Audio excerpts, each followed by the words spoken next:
আসসালামু আলাইকুম। আজকে বলবো বাজরিগার পাখিকে কিভাবে আপনারা চিনবেন বাচ্চা নাকি বয়স্ক। তো আজকে আপনাদেরকে এগুলোই বলবো। আপনাদের অনেকেরই প্রশ্ন থাকবে কিভাবে আমি চিনবো বাজরিগার পাখিগুলো বাচ্চা নাকি অ্যাডাল্ট। তো যাদের প্রশ্নটা রয়েছে তাদের জন্যই আজকের এই ভিডিওটি। আপনি যদি বাজরিগার পাখি নতুন কিনে থাকেন তাহলে এই ভিডিওটি আপনার জন্য অনেক গুরুত্বপূর্ণ। কেনার আগে অবশ্যই বাজরিগার পাখিকে আপনাকে দোকানদার ঠকিয়ে দিতে পারে। তো আমরা মূল ভিডিওতে চলে আসব।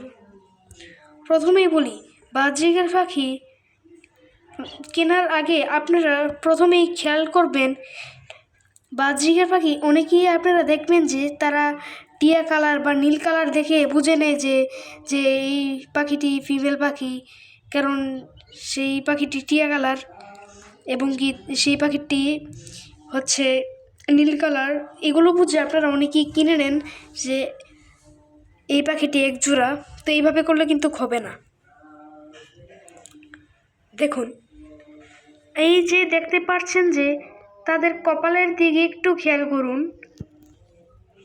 দেখুন, তাদের কপালের দিকে খেয়াল করুন, কোনো টির বা যে পিছনের সাইডটি যে দেখতে পাচ্ছেন সেগুলোর মতো তার কপালে কিন্তু এই টির দাগটি নেই।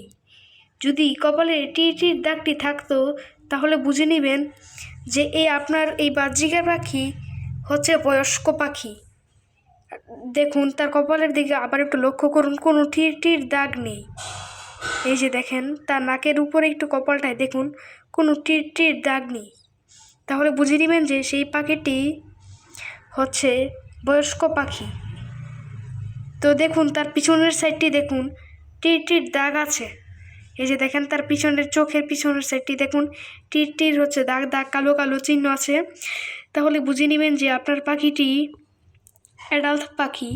কারণ যদি কপালে যদি টির দাগ থাকতো এরকম এই পিছনের সাইডটার মতো, তাহলে বুঝে নেবেন যে আপনার এই পাখিগুলো বাচ্চা পাখি। তো এইভাবে আপনারা বুঝে নেবেন। হ্যাঁ, আরেকটি কথা, যদি আপনারা দেখবেন যে পাখির হচ্ছে নিচে দেখবেন নীল কালার যে অংশটি থাকে, এই যে দেখেন তাদের পাখির একটু মাঝখানে খেয়াল করুন নীল কালার। এরকম দেখলে বুঝে নেবেন যে সেই পাখিটি একটি ভালো পাখি এবং কি সেই পাখিটি অনেক ভালো। সে পাখিটি কোনো অসুখ নেই এবং কি দেখবেন যে বেশিরভাগ খেলাধুলা করছে।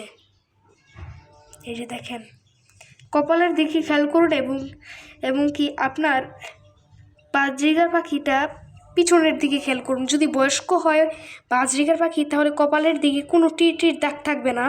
এই যে দেখেন, কোনো টির দাগ নেই কপালে। আর যদি বেশি বাচ্চা হয়, মোটামুটি বাচ্চা হয়, তাহলে দেখবেন তার কপালে দেখবেন এই যে দেখবেন এরকম টির দাগ থাকবে। এই যে দেখেন, তার কপালের পিছনের সাইডটা খেয়াল করুন, সেখানে হচ্ছে টির দাগ থাকবে। এগুলো দেখলেই আপনারা বুঝে নেবেন যে আপনার পাখিটা হচ্ছে বাচ্চা পাখি। আর যদি টির কপালে না দাগ থাকে তাহলে বুঝে নেবেন যে আপনার পাখিটা হচ্ছে বয়স্ক এবং কি অ্যাডাল্ট পাখি। এইভাবে আপনারা দেখে নেবেন। আর আপনারা যেটা প্রশ্ন থাকে সেটা হচ্ছে অনেকেই দেখে কালার দেখেই বুঝে নেন যে সেই পাখিটা হচ্ছে মেয়ে পাখি ছেলে পাখি। এরকমটা হচ্ছে একটি ভুল ধারণা। এরকম করলে হবে না, আপনার পাখিগুলো বুঝতে পারবেন না। আর কপালের দিকে বারবার খেয়াল করবেন এবং কি তাদেরকে এইভাবে দেখবেন যে ঠিকঠাক আছে কি না। এইভাবে দেখে আপনারা পাখিটা কিনে নিতে পারেন। আর সবাইকে ঈদ মুবারক। যারা নতুন আছেন অবশ্যই আমার চ্যানেলটাকে সাবস্ক্রাইব করবেন। আর আপনাদের যদি কোনো প্রশ্ন থাকে কমেন্টে আমাকে বলতে পারেন, আপনাদেরকে উত্তর দেওয়ার চেষ্টা করব আমি। আর আপনারা যারা রোজা রয়েছেন অবশ্যই ঈদ মুবারক বলবেন এবং কি এটা বলবেন যে আমি রোজা আছি, কমেন্টে বলবেন। সবাইকে ঈদ মুবারক থাকলো এবং কি আপনারা আমাকে ঈদ মুবারক লিখবেন কমেন্টে। আর যদি কোনো প্রশ্ন থাকে অবশ্যই আমাকে বলবেন। তো আজকের ভিডিওটা এই পর্যন্তই রাখছি। আর যদি আপনাদের কোনো প্রশ্ন থাকে আপনি আমাকে বলতে পারেন। তাহলেই আজকে এই পর্যন্তই বিদায় নিচ্ছি। Bye bye.